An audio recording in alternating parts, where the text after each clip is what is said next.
You gonna see me in an Impala, Yeah, I real bet big, you. I painted bet you paint. won't You out come there in out the there. South You Side, mad, huh? I nigga? knew you You couldn't get mad, Spence nigga? up.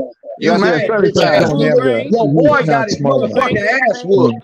Your boy Impala, got his riding motherfucking flat, ass whooped, hoe ass nigga. Shut up. trunk banging the deuce. Shut up, And when bitch I hop ass. out that bitch, I'ma slap the cup out your hand. That's Yeah, how I bitch, do you it. slap me, you won't slap a damn motherfucker in your life.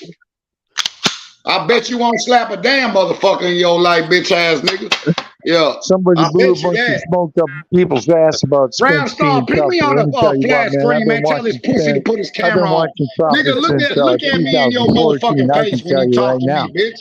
Don't hide behind Terrence the fucking Crawford. computer.